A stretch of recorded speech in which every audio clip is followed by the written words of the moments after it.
Hello दोस्तों, आप सभी का स्वागत स्वागत है आपके अपने YouTube चैनल MRB क्लासेस में। आज हम एक बहुत इंपॉर्टेंट टॉपिक जो कि हमारा है जुड़वा बच्चे, इसके बारे में बात करेंगे। इंग्लिश में क्या कहते हैं, इसे ट्विंस कहते हैं। देखिए, जुड़वा बच्चे जो होते हैं मुख्यतः तीन प्रकार से होते हैं। कौन कौन सा? पहला है मोनोजाइगोटिक या एक युग्मनजी यमज। दूसरा क्या है? डाइजाइगोटिक या द्वियुग्मनजी यमज। तीसरा है साइमेज ट्विंस या श्यामीय यमज। अब देखिए, हमको देख जानना क्या है कि ये सब जो जुड़वा बच्चे हैं वो कैसे होते हैं।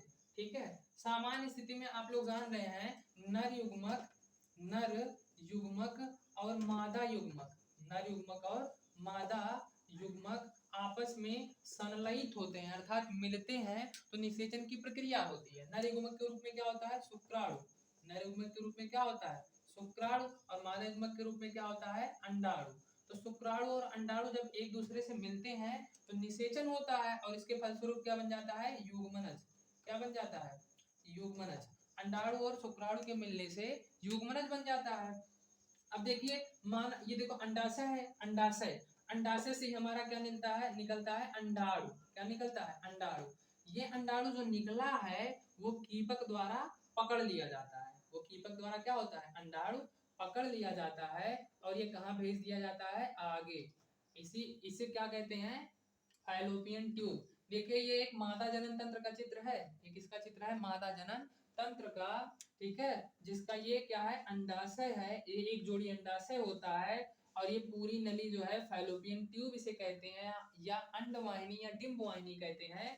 इसके तीन भाग होते हैं। इस वाले भाग को कीपक कहते हैं, यहाँ जो होता है उसे तुम्बिका कहते हैं, और सबसे लास्ट वाला जो गर्भाशय से जुड़ा होता है उसे संकीर्ण पथ कहते हैं।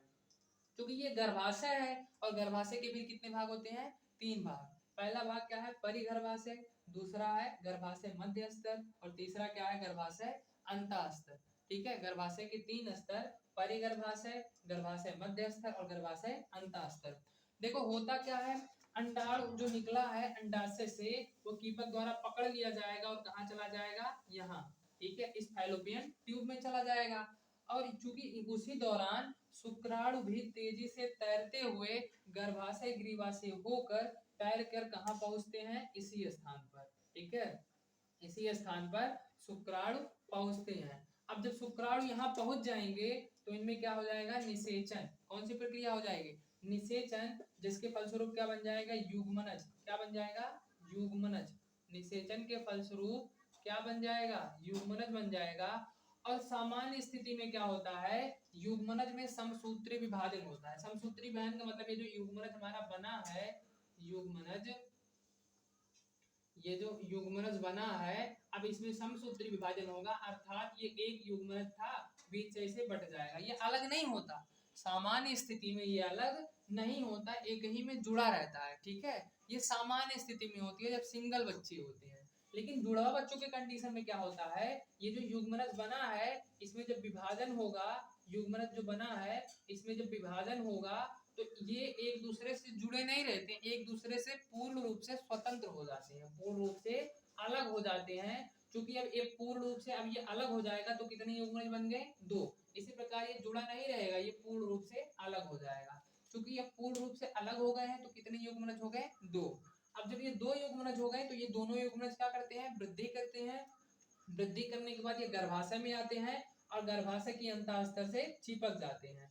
गर्भाशय के अंतःस्तर से चिपक कर वहां पोषण प्रदान करेंगे और वहीं पर अपना वृद्धि प्रारंभ कर देंगे। और कुछ 9 महीने बाद इनका प्रसव के उपरांत इनका जन्म हो जाएगा। क्योंकि ये दोनों जो युग्मनज बना है वो इसी युग्मनज के विभाजन के फलस्वरूप बना है, इसलिए इन दोनों का आनुवंशिक पदार्थ समान होता है। अर्थात इन दो जो बच्चे बनेंगे इस कंडीशन के जो जुड़वा बच्चे होंगे वो देखने में उनका रूप रंग आकार एकदम समान होगा। ठीक है, हम ये स्पष्ट नहीं कर पाएंगे कि कौन सा दोनों में से कौन अलग है। ठीक है, दोनों एकदम सेम ही होते हैं, अलग नहीं दिखता है, एकदम सेम दिखेंगे। दूसरा देखिए, अब इसी में हम पढ़ ले रहे हैं लास्ट वाला, इसे कहते हैं श्यामी एमज। ये थोड़ा अलग है, दो युग्मनजी एमज अलग है, अभी उसको बता दे रहे हैं। लेकिन अभी देखिए यहाँ श्यामी एमज, साइमेज ट्विंस, श्यामी एमज में यह होता है। देखिए, जो एक युग्मनज एमज था उसमें क्या हुआ है? जो युग्मनज बना था वो दो भागों में स्वतंत्र हो गया। लेकिन श्यामी एमज में क्या होता है? जो युग्मनज बना है ना वो पूर्ण रूप से स्वतंत्र नहीं होता, पूर्ण रूप से स्वतंत्र नहीं होता, बल्कि थोड़ा बहुत उससे जुड़ा रह जाता है, बहुत थोड़ा बहुत जुड़ा रह जाता है। ऐसे ये पूर्ण रूप से अलग हो गया, लेकिन ये पूर्ण रूप से अलग नहीं होता, ऐसे थोड़ा बहुत उससे जुड़ा रहेगा। जब ये थोड़ा बहुत जुड़ा रहेगा तो ये गर्भाशय में आके एक साथ वृद्धि करेंगे, एक साथ दोनों ऐसे जुड़ के वृद्धि करेंगे और प्रसव के उपरांत जन्म हो जाएगा। तो ये बच्चे जन्म के उपरांत भी कहीं ना कहीं जुड़े होते हैं, या तो उनका सिर जुड़ा होगा, या तो कंधा जुड़ा होगा, या तो पेट जुड़ा होगा, कुछ ना कुछ एक दूसरे से जुड़ा होता है। तो ये हो गया हमारा श्यामी एमच। ये जो है द्वियुग्मनजी एमच, द्वियुग्मनजी एमच के कंडीशन में क्या होता है कि अंडाशय से सामान्यतः एक अंडाणु निकलता है, अंडाशय से एक अंडाणु निकलता है। चूंकि दो अंडाशय होते हैं, तो द्वियुग्मनजी एमच के कंडीशन में क्या होता है, दोनों अंडाशयों से एक एक अंडाणु निकलता है, दोनों अंडाशयों से एक एक अंडाणु निकलता है। यहाँ से भी एक अंडाणु निकलेगा और यहाँ से भी एक अंडाणु निकलेगा। अब दोनों अंडाणु क्या होंगे, कीपक द्वारा दोनों ओर से पकड़ लिए जाएंगे और यहाँ आएंगे, ये भी यहाँ आएगा। अब चूंकि देखिए शुक्राणुओं की संख्या कम नहीं होती, शुक्राणुओं की संख्या बहुत होती है, शुक्राणु तो बहुत आते हैं, जितने अंडाणु होंगे उतने शुक्राणु मिलेंगे उनके साथ और उतना युग्मनज बनेगा। क्योंकि सामान्य स्थिति में एक अंडाणु आ रहा था इसलिए एक के शुक्राणु मिल रहा था, लेकिन अब दो अंडाणु निकल रहे हैं तो कितने शुक्राणु मिलेंगे, दो शुक्राणु।